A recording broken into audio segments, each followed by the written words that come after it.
Praise the Lord. കർത്താവിൻ്റെ ധന്യ തിരുനാമം വാഴ്ത്തപ്പെടുമാറാകട്ടെ. ഞാൻ ക്രിസ്തുവിൽ സ്നേഹിക്കുന്ന എല്ലാ ദൈവമക്കൾക്കും 5-ാം മാസത്തിൻ്റെ 29-ാമത്തെ പ്രഭാത വന്ദനം കൂടെ അറിയിക്കുന്നു. ലോകമെമ്പാടുമായിരുന്നു കൊണ്ട് ഈ പ്രഭാതവും ഈ വചന സന്ദേശം ശ്രവിക്കുന്ന എല്ലാ ദൈവദാസന്മാർക്കും ദൈവദാസിമാർക്കും വാത്സല്യ കുഞ്ഞുങ്ങൾക്കും എൻ്റെ ഹൃദയത്തിൻ്റെ ആഴമേറിയ സ്നേഹത്തെയും വന്ദനത്തെയും നന്ദിയും ഒപ്പം പ്രാർത്ഥനയും അറിയിക്കുന്നു. പ്രാർത്ഥനയോടുകൂടെ ഈ പ്രഭാതവും വചന സന്ദേശത്തിലേക്ക് നമുക്ക് പ്രവേശിക്കാം. കർത്താവിൻ്റെ ദാസിദാസന്മാരെ, ആമേൻ, ഈ മാസത്തിൻ്റെ ഒടുവിലത്തെ വെള്ളിയാഴ്ച പ്രഭാതം കാണുവാൻ ദൈവം ഭാഗ്യമൊരുക്കി. കഴിഞ്ഞ 28 രാവും പകലും നമ്മെ സർവശക്തൻ്റെ കരങ്ങളിൽ വഹിക്കുവാനിടയായി. കണ്ണിനെ കണ്ണുനീരിൽ നിന്നും കാലിനെ വീഴ്ചയിൽ നിന്നും പ്രാണനെ മരണത്തിൽ നിന്നും വിടുവിച്ച നല്ല നാഥൻ നമ്മെ ആയുസ്സോടെ ആരോഗ്യത്തോടെ എല്ലാം നമ്മെ പോഷിപ്പിക്കുവാനിടയായി. ആഹാരം നൽകി, വസ്ത്രം നൽകി, പാർക്കുവാൻ ഭവനം നൽകി.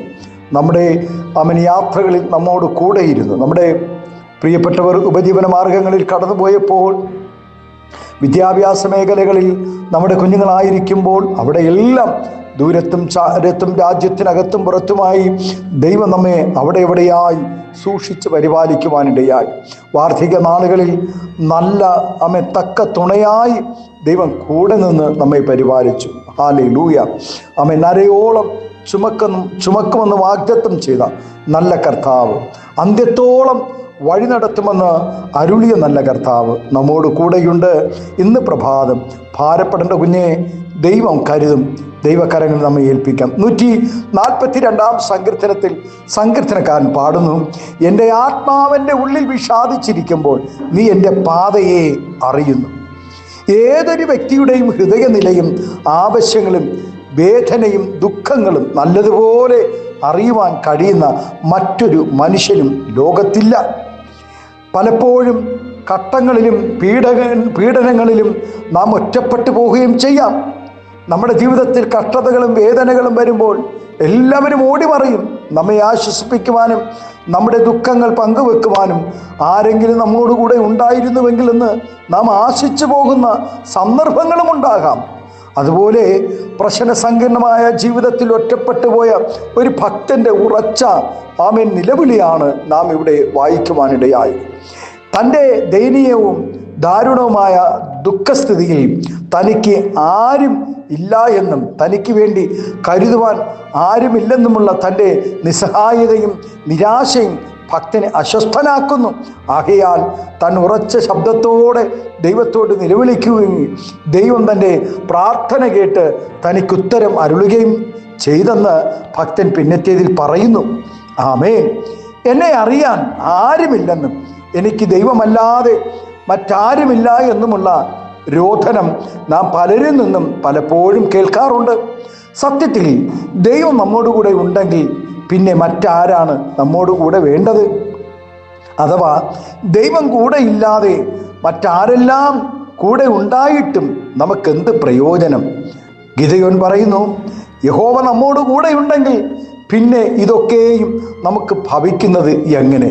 നാം മറ്റുള്ളവർക്ക് വേണ്ടി എത്ര ആത്മാർത്ഥതയോടെ അധ്വാനിച്ചാലും ശുശ്രൂഷിച്ചാലും പ്രാർത്ഥിച്ചാലും ഉപവസിച്ചാലും നമുക്ക് വേണ്ടി ആരും ഒന്നും കരുതി വെക്കണമെന്നില്ല. നമ്മുടെ കഷ്ടതകളും നമ്മുടെ വേദനകളും നമ്മുടെ ശൂന്യതകളും നമ്മുടെ ബാധ്യതകളും ആരെയും ആമേശത്രം ഭാരമാക്കുന്നില്ല. ആമേശത്രം ഹല്ലേലൂയ അവർക്ക് അവരുടെ ജീവിതത്തിൽ അതൊരു ബാധ്യതയാകുന്നില്ല. അതുകൊണ്ട് യാക്കോബ് ആമേശത്രം 20 വർഷം വളരെ ആത്മാർത്ഥതയോടെ ലാബാനെ സേവിച്ചു. എന്നാൽ അവൻ തന്നെ ചതിക്കുകയാണ് ചെയ്തത്. തന്നെ 10 പ്രാവശ്യം യാക്കോബിൻ്റെ നന്മയെ ലാബാൻ തടുത്തു കളഞ്ഞു. തനിക്ക് വേണ്ടി കരുതുവാൻ ആരുമില്ലെന്നുള്ള തിരിച്ചറിവ് യാക്കോബിനുണ്ടായപ്പോൾ തകർന്ന ഹൃദയത്തോടെ പറയുന്നത് പ്രകാരമാണ്, ഞാൻ കാൽവെച്ചതൊക്കെയും കാൽവെച്ച ഇടത്തൊക്കെയും യഹോവ നിന്നെ അനുഗ്രഹിച്ചു. ലാബാനോട് പറയുക, യഹോവ നിന്നെ അനുഗ്രഹിച്ചു, ഇനി എൻ്റെ സ്വന്തം ഭവനത്തിന് വേണ്ടി ഞാൻ എപ്പോൾ കരുതുമെന്ന്.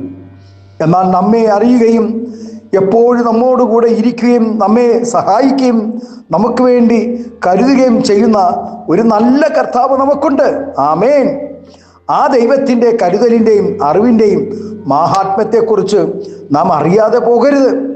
ഒരു കുഞ്ഞ് ജനിക്കുമ്പോൾ ആമേൻ ജനിച്ചത് മുതൽ അതിൻ്റെ മാതാപിതാക്കളെയും സഹോദരങ്ങളെയും അറിഞ്ഞു തുടങ്ങുന്നു.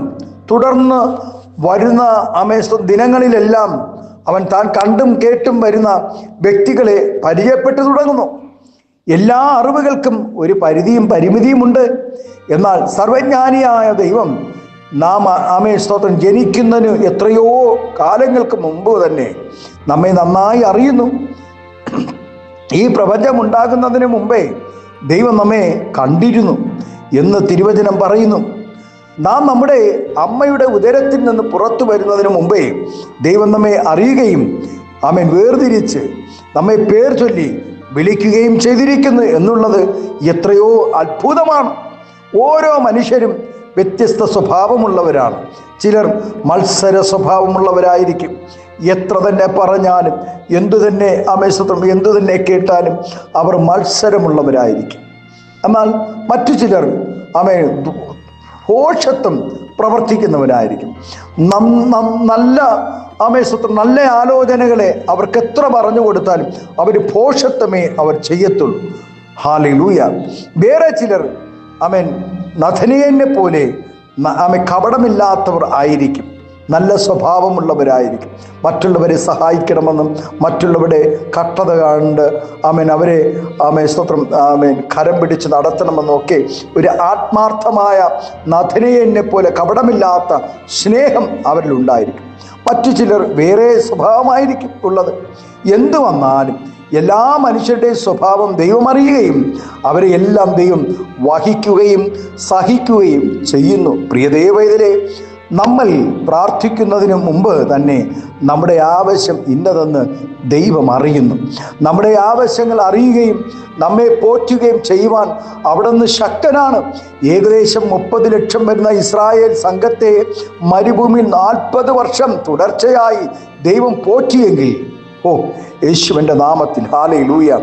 40 വർഷം വിശപ്പും ദാഹവും ഇല്ലാതെ സ്വന്തം ഹല്ലേലൂയ 30 ലക്ഷം വരുന്ന ജനത്തെ ദൈവം പോഷിപ്പിച്ചെങ്കിൽ വിറകിട്ട് തീ കത്തിക്കാതെ പാചകം ചെയ്യാതെ ഹല്ലേലൂയ ഒരു സ്വത്രം ഹല്ലേലൂയ ഒരു വിറക് കത്താതെ ഗ്യാസ് ഇല്ലാതെ സ്വത്രം അടുപ്പില്ലാതെ 40 വർഷം 30 ലക്ഷം ജനത്തെ ഒരു ദൈവം കരുതുക എന്ന് വെച്ചാൽ ഒന്ന് ആ ദൈവത്തിൻ്റെ മഹത്വം ഒന്ന് നോക്കിയേ.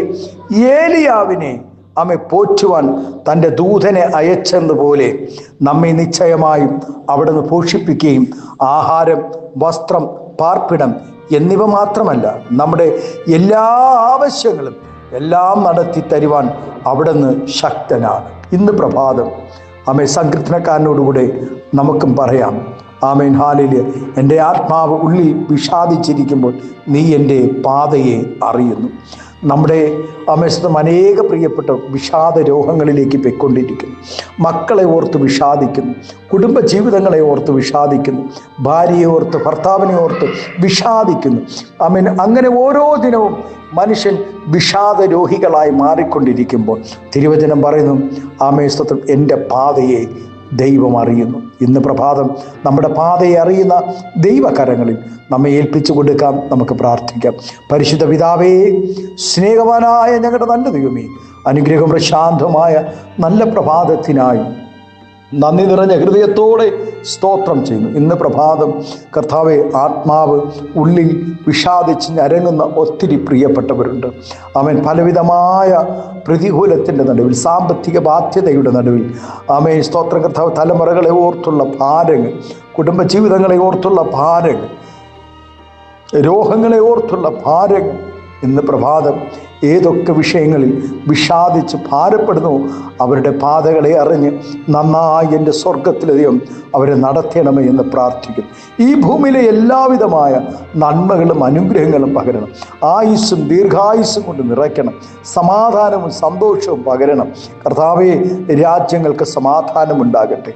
യുദ്ധങ്ങൾ, ക്ഷാമങ്ങൾ, ഭൂകമ്പങ്ങൾ എല്ലാം നീങ്ങിപ്പോകട്ടെ. യേശുവിൻ്റെ നാമത്തിൽ ഒരു നല്ലൊരു പുലരി കാണുവാൻ സ്വർഗം കൃപ ചെയ്തതിനായി സ്തോത്രം. ഈ പ്രഭാതം എല്ലാവരെയും നിറഞ്ഞ ഹൃദയത്തോടെ അനുഗ്രഹിച്ച് പ്രാർത്ഥിക്കുന്നു. ആത്മീയമായ ഭൗതികമായ എല്ലാ നന്മകളും അനുഗ്രഹങ്ങളും പകരണം. സ്വർഗം അത്ഭുതം ചെയ്യും. മഹത്വം അങ്ങെടുക്കണം. യേശുവിൻ്റെ നാമത്തിൽ കൃപയോടെ പ്രാർത്ഥന കേൾക്കണമേ സ്വർഗീയ നല്ല പിതാവേ. ആമേൻ, ആമേൻ, ആമേൻ. Thank you. God bless you. ദൈവം എല്ലാവരെയും ഈ പ്രഭാതം ധാരാളമായി അനുഗ്രഹിക്കട്ടെ. Thank U.